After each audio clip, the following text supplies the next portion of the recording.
આજે હું બનાવવાની છું પાત્રા બનાવવા માટે મેં 100 ગ્રામ જેટલા અળવીના પાન લઈ લીધા છે અને આ પાનને બે થી 3 વખત પાણીથી ધોઈને કોરા કરી લીધા છે।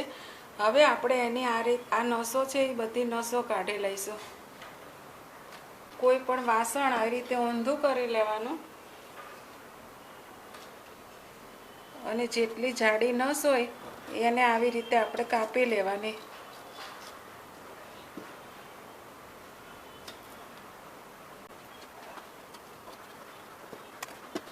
આ રીતે આપણે બધા પાનની નસ કાઢી લેવાની।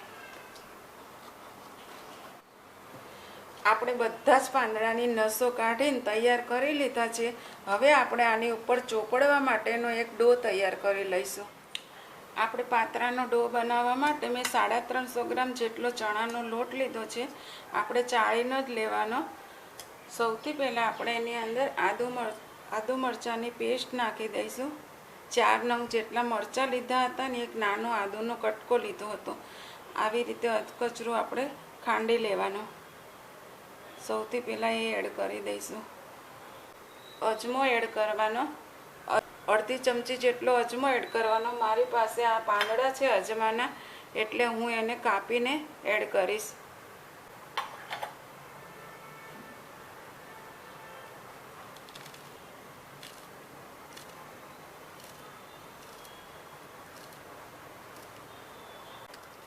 અડધી ચમચી લાલ મરચું પાવડર, ધાણા જીરું પાવડર, હળદર, ગરમ મસાલો, લીંબુનો રસ એડ કરી દઈશું। અડધી ચમચી ખાંડ એડ કરી દઈશું। સ્વાદ પ્રમાણે મીઠું।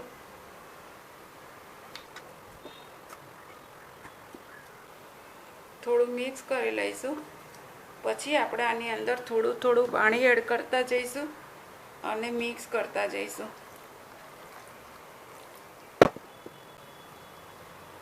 પાણી એક સાથે નહીં નાખવાનું, થોડું એડ કરવાનું।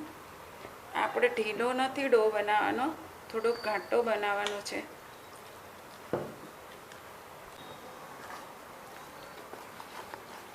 આપણો ડો બનીને તૈયાર થઈ ગયો છે। આ રીતનો આપણે રાખવાનો છે। એકદમ પાતળો પણ નહીં ને એકદમ ઘાટો પણ નહીં, આ રીતનો બનાવવાનો છે। હવે આપણે આની અંદર કુકિંગ સોડા એડ કરી દઈશું। અડધી ચમચી કુકિંગ સોડા, 1 ચમચી તેલ એડ કરી દઈશું। ફરીવાર આપણે સરસ રીતે મિક્સ કરી લઈશું। આપણો ડો બનીને તૈયાર થઈ ગયો છે। હવે આપણે આના બીડા વાળી લઈશું। હવે આપણે આ પાન ઉપર લોટ ચોપડીને બીડા વાળી લઈશું।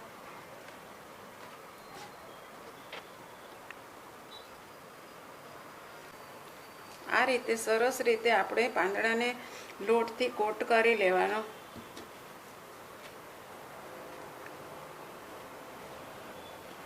બીજું પાંદડું ઉપર લગાવી દઈશું।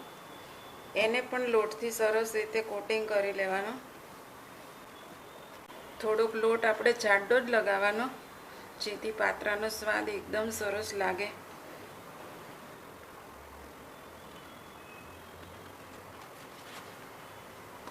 નાના પાંદડા હોય એને સાઈડમાં લગાવી દેવાના।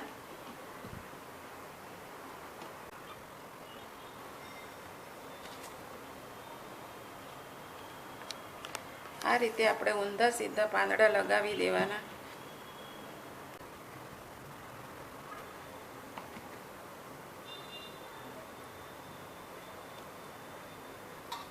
એક બાજુથી આ રીતે વાળીને ફરીવાર આપણે આની ઉપર લોટ લગાવી દેવાનો।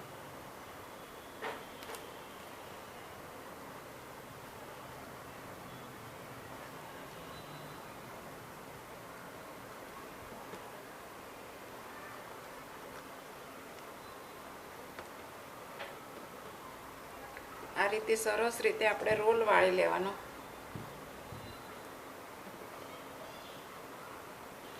એકદમ ટાઈટ રોલ વાળવાનો।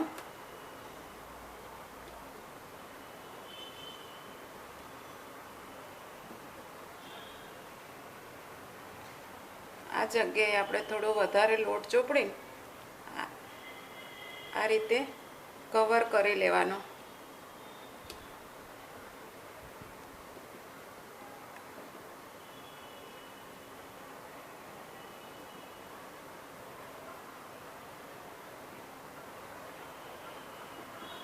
આ રીતે એકદમ સરસ બીડા વાળી લેવાના અને આપણે જે વાસણની અંદર બાફવા મૂકવું હોય, મેં પહેલાંથી જ આ તૈયાર કરી લીધું હતું, તેલ લગાવી લીધું છે, એની ઉપર આપણે આ રોલ મૂકી દઈશું.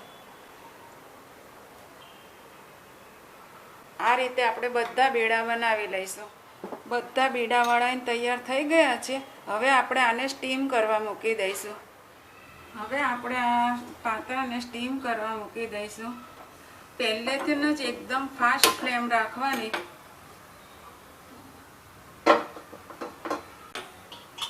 એક જ સારા તાપ ઉપર આને 15 થી 20 મિનિટ સુધી આપણે આને સ્ટીમ થવા દઈશું. 20 મિનિટ થઈ ગઈ છે, જોઈ લઈએ આપણે. આપણે સરસ પાત્રા બનીને તૈયાર થઈ ગયા છે. મેં વચ્ચે એક વખત ચેક કરી જોયું હતું અને આવી રીતે ઊંચા નીચા કરી લીધા હતા, જેથી આપણા પાત્રા અંદરથી પણ ચડી જાય. અત્યારે કમ્પ્લીટ ચડી ગયા છે. આપણે છરી લગાવી જોઈએ. જો એકદમ ક્લીન આવે છે ને, સરસ આપણા પાત્રા બનીને તૈયાર થઈ ગયા છે. હવે આપણે ગેસ બંધ કરી દઈશું અને થોડા ઠંડા થવા દઈશું. આપણા બીડા બફાઈને તૈયાર થઈ ગયા હતા, એ થોડા ઠંડા પણ થઈ ગયા છે. હવે આપણે આના પીસ પાડી લઈશું. જેટલા આપણે પાતળા કરવા હોય એ રીતના આપણે પીસ પાડી લેવાના.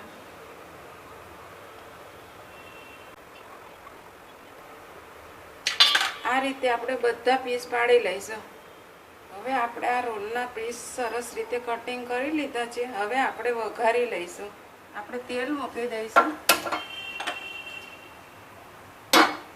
આજે હું રસ્સાવાળા પાત્રા બનાવવાની છું. આપણું તેલ આવી ગયું છે. સૌથી પહેલા આપણે રાઈ એડ કરી દઈશું. અડધી ચમચી જીરું, અડધી ચમચી હિંગ, તલ એડ કરી દઈશું.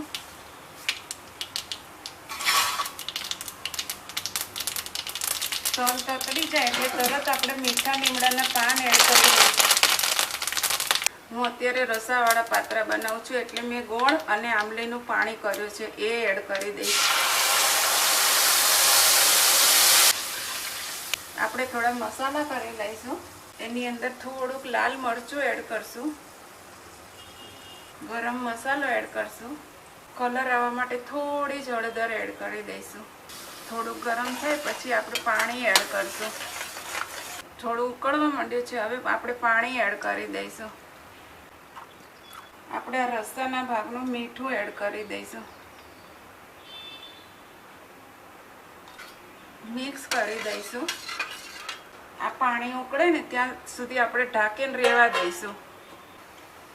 આપણે જોઈ લઈએ, વઘાર સરસ ઉકળી ગયો છે. ફરીવાર આપણે થોડું મિક્સ કરી લઈશું. હવે આપણે આ પાત્રા એડ કરી દઈશું.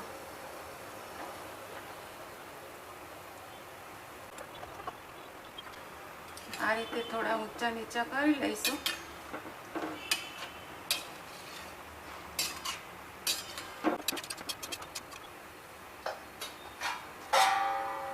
એક મિનિટ જેટલું રહેવા દઈશું ઢાંકીને. જોઈ લઈએ આપણે.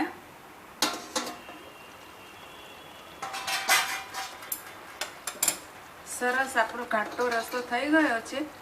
તેલ પણ ઉપર સરસ આવી ગયું છે. હવે આપણે ગેસની ફ્લેમને બંધ કરી દઈશું. હળવા હાથે આ રીતે ફેરવી લેવાનું થોડી થોડી વારે.